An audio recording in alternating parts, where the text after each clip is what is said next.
During the summer months, we often get distracted with the plants in our garden, and sometimes we neglect those other chores that we need to do just to make our lives easier. And one of those is organizing a tool shed. Wintertime is a great opportunity to do that, and that's what we are doing today here at one of our sheds at the Botanic Garden. So we have a new shed, and we've been just laying our tools up against the wall, which is not a safe practice because they can fall and poke eyes out and things like that.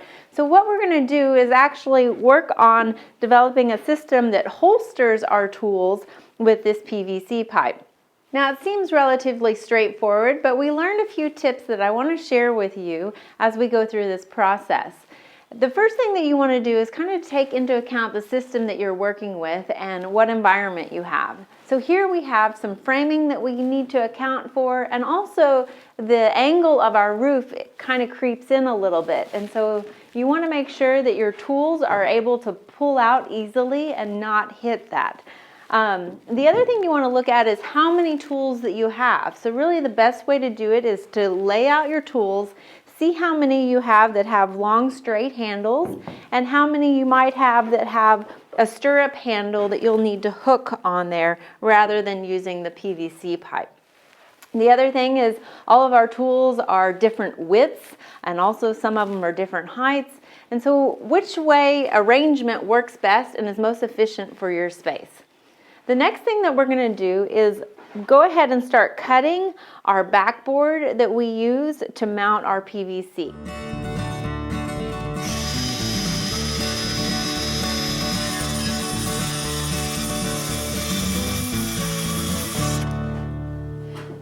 Now that we have our boards cut, we need to figure out the height at which to put our backboards. And this is kind of important because a lot of different people will be using this, so we don't want to set it too high. The other thing is we want to make sure that we have plenty of clearance to pull those tools out. So we have figured about 36 inches is a good height to put that main board for the tools, and then we're going to go with a height of about 6 inches. Now I have seen versions of this where people put this straight on the ground. The thing I didn't like about that is these cups can hold soil and different things that you might track into the shed, and having them elevated a little bit will allow us to clean that out. So we're going to measure a height of 36 inches and then a height of 6 inches to mount these boards.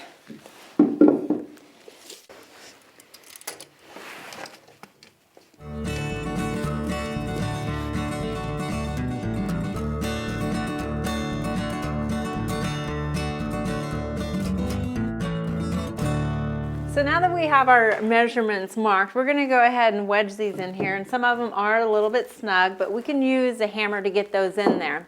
Now I wanted to mention that we are not using weather treated wood. A lot of times we do purchase weather treated wood because we're working with projects for outside, but because this is inside, it's not going to be exposed to the elements.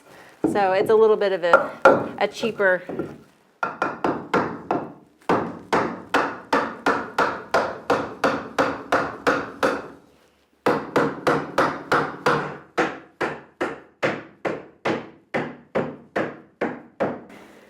You can see it's pretty snug in there, but we just want to make sure that it's relatively level.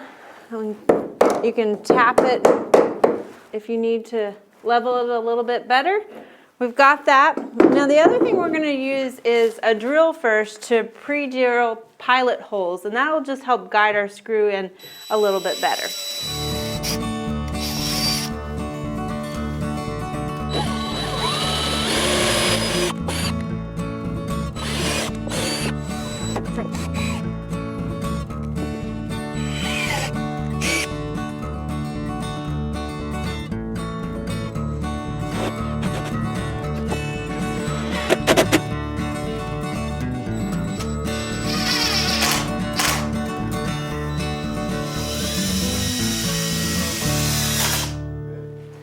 So the next thing that we're going to need to make is our PVC collars, and we have two sizes here. I wanted to demonstrate because you have to choose a size.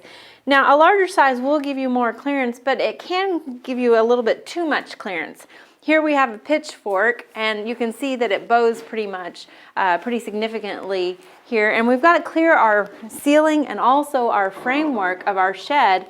And so while it allows for a better angle to clear that framing, once we have it in place, it allows for too much flexibility, and that tool can spin and be a safety issue.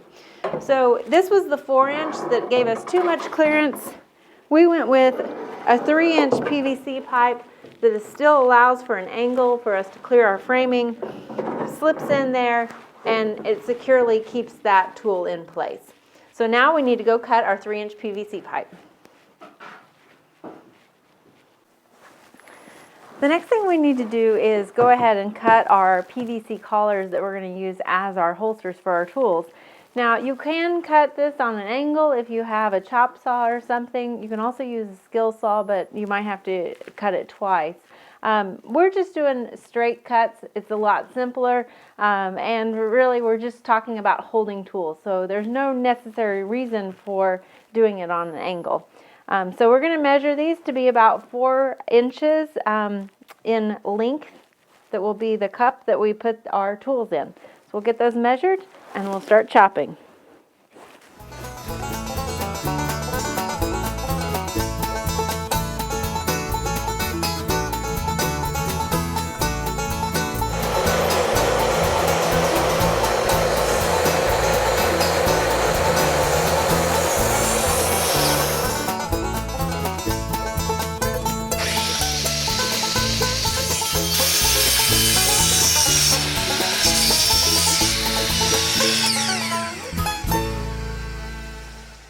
We've got our PVC pipe cut, 2 for each tool, 1 for the mid-level and 1 for the lower level. And we're going to attach those now to our backboard.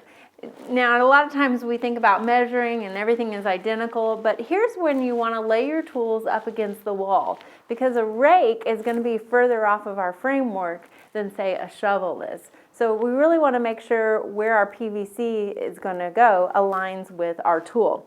The other thing is we want to make sure our 2 cups or our 2 sleeves align on the backboard. So we want to make sure that they're parallel.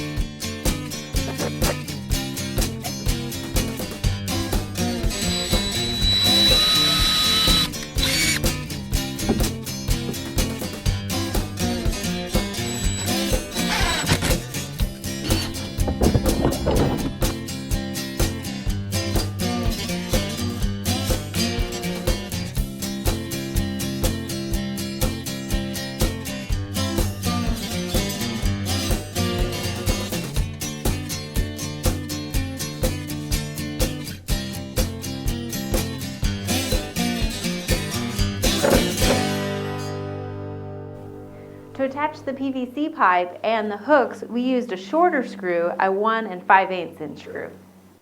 We did have some stirrup handle tools that were a little bit taller than our PVC pipe backboard, and so we had to attach a board that was a little bit higher in order to hang those hooks. Now that we've got our tools all organized, it's really nice to come into a shed and be able to easily identify your tools. This was a fun way to spend one of those winter days when you might not want to be outside to organize your tools. We used materials that we had available for a fun afternoon project to organize our tools. But of course, if you're not up for this task, there's always kits available. We hope you enjoyed this video. It's part of our Oklahoma Gardening YouTube channel. You can also find even more videos on our OK Gardening Classics YouTube channel. And join us on social media for great gardening tips, photos, and discussion.